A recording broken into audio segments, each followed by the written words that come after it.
It's necessary to take some time now and review factoring. This was covered in your grade 10 course, so we'll look over things that you should know but have probably forgotten. So first series of questions now, just factoring by removing a common factor, and we have two examples here. And in both you look for a common factor in terms of the number and the variable. And both numbers here could be divided by 20. Well, I'll take it at negative 20. X squared and x, the highest exponent is 2. So, well, I should look at lowest exponent. We always factor out the lowest exponent. So x to the power of 1, or just x. Then I'm going to divide this into this term here, and the both terms in the beginning. So negative 20 divided by negative 20 is just 1. X squared divided by x is x. So what I've done is this. Negative 20 and negative 20 cancel. You have x to the power 2 divided by x to the power 1. So that cancels one of the x's here. You're left just with x. 120 divided by negative 20. 0 from both can cancel. 2 divides into 12. And you're left with negative 6. And then you have x divided by x. And these cancel. Equals 0. And then to solve, you make both equal to 0. And solve them. So negative 20 times x is 0. I divide both sides by negative 20 because I'm multiplying here. So to get rid of the number, I'll do the opposite, which is division. And x will be 0. Here, x subtract 6 equals 0. Bring the 6 over. And my two answers are 6 and 0. Similarly here, use the same steps. I need all terms on the same side of the equation, or the equal sign, so I'll bring the negative x over.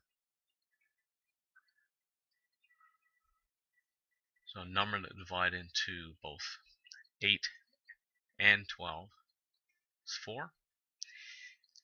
The lowest exponent, x to the power 1. So 12 divided by 4 is 3. X squared divided by x is just x. 8 divided by 4 is 2. And your x's cancel.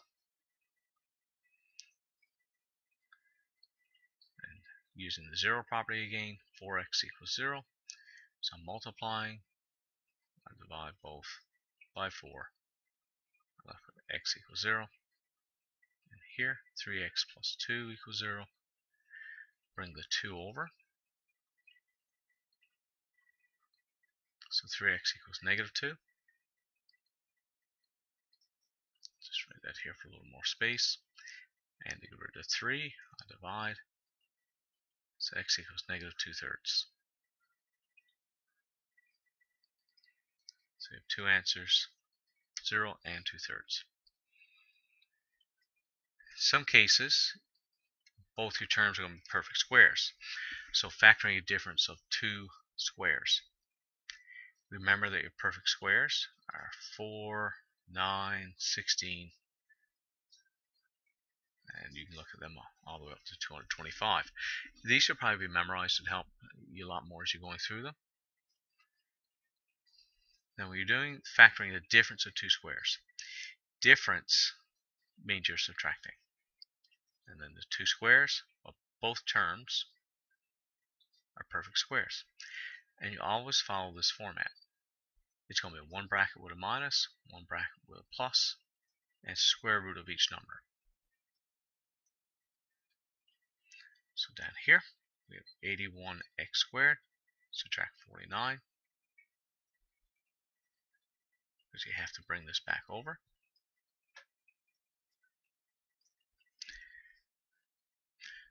Now this is a difference of 2 squares.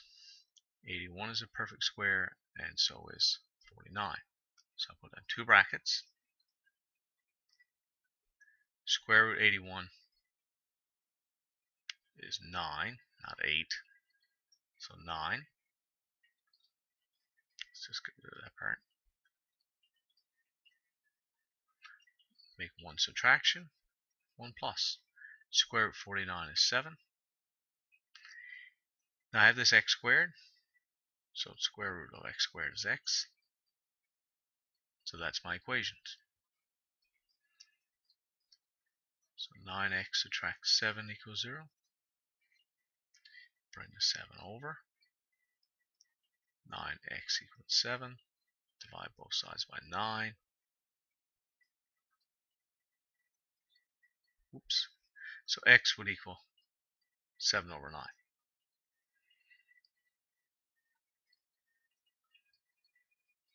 And here,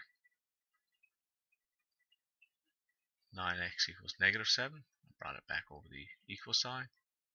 Divide both sides by 9. X equals negative 7 over 9. Same process here. Put down two sets of brackets. So equals 0. Have 1 minus, 1 plus.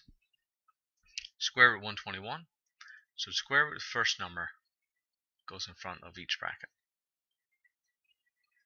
Square root of the last number goes in the end of each bracket. If there's a variable, don't forget to do that. So x times x gives you x squared. Use your zero property. 11 subtract 2x equals 0. 11 plus 2x equals 0. Bring your 11 over. So negative 2x equals negative 11. Divide both sides by negative 2.